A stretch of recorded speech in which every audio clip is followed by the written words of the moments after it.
President, I rise today to talk about the National Defense Authorization Act and offer a bipartisan amendment with Senator Peters that will strengthen this really important underlying legislation we're working on. As you know, Mr. President, the security threats around the world continue to grow. A lot of experts believe that ISIS is now the best trained, best equipped, best financed terror organization we've ever seen. Al-Qaeda continues to threaten our own country. If you look what's going on around the world, Hamas and Hezbollah are constantly looking to wage war on Israel. The regime in Iran remains the world #1 sponsor of terrorism, and they're pursuing nuclear weapons. China continues to intimidate its neighbors in the South China Sea. We live in a dangerous and volatile world. As a result of these international events and developments, among others, it's absolutely imperative that we maintain a strong national defense to defend the homeland and to defend our allies.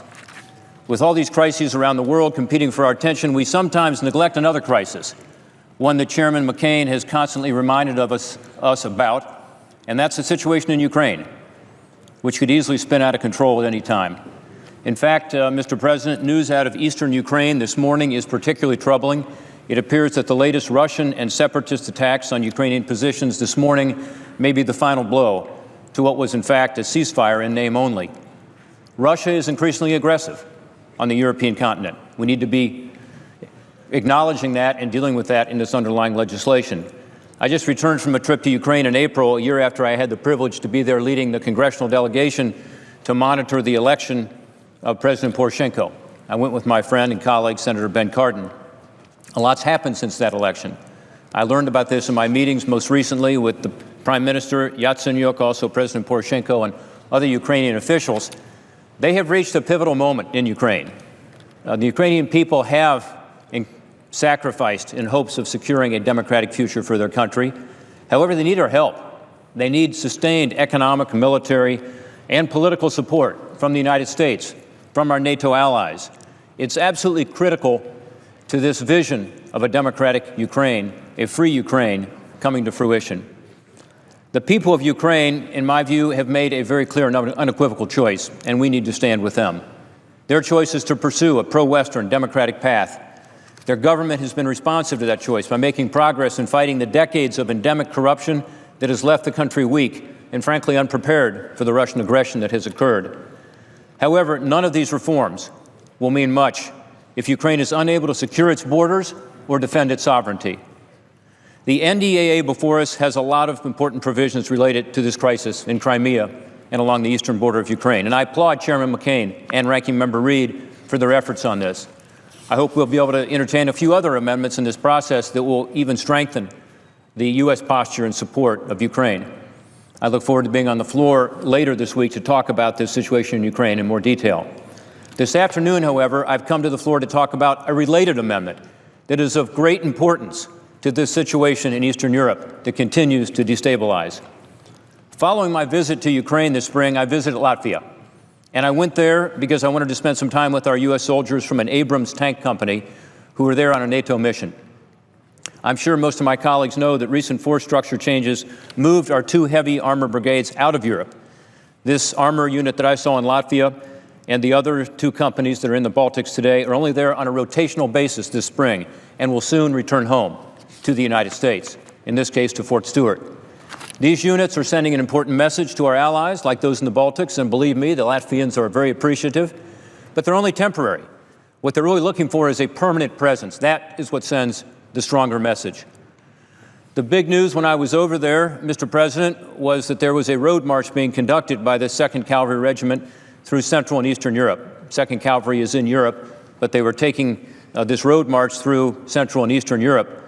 This was taking their Strykers, which is the only permanently stationed U.S. armored vehicle in Europe, on roads and through small towns, towns that fear an increasingly aggressive Russia on their doorstep.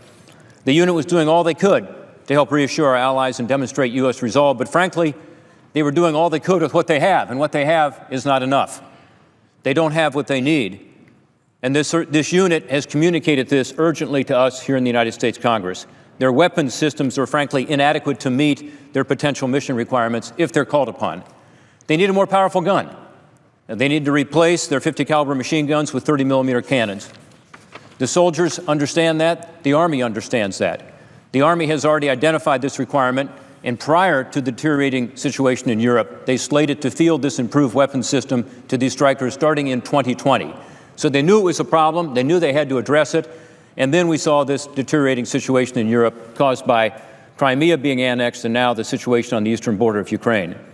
The soldiers manning these vehicles, these Strykers today, know that 2020 is just too far in the future, and Army leadership agrees with them. In March 30th of this year, U.S. Army Europe submitted an operational needs statement to Army headquarters to address this urgent capability gap in the 2nd Cavalry Regiment.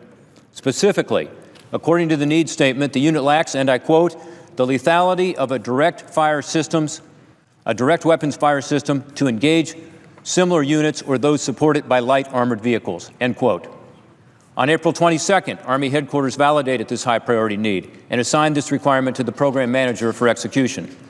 To shave several years off the fielding timeline, however, the Army needs additional funding, they say, in fiscal year 2016. They need it now. That's exactly what this amendment does.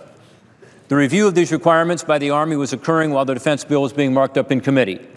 The House Appropriators, the first to mark up since the Army communicated the requirement, have fully funded the need. I want to thank Chairman McCain, and I want to thank the ranking member for their consideration of including this important funding into this bill, even though the urgent need was communicated only very recently.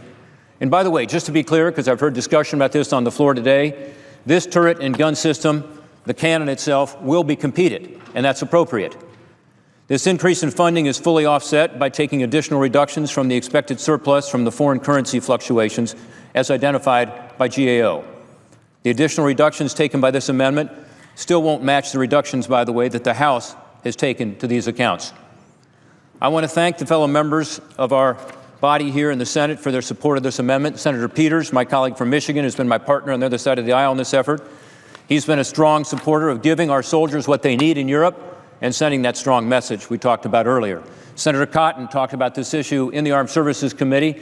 He's chair of the Airland Subcommittee. He's worked hard on this as well, as have other Armed Services Committee members, including Senator Inhofe, Senator Sessions, Senator Wicker, Senator Toomey, who's presiding today, and, of course, Senator McCain. Mr. President, this amendment's of vital importance for our forward deployed troops. It also sends a critical message in this time of great uncertainty in Europe. I urge my colleagues to support this. It's bipartisan, it's needed. I urge their swift adoption. And because of that, Mr. Chairman, today I ask unanimous consent to set aside the pending amendment in order to call up Amendment number 1522.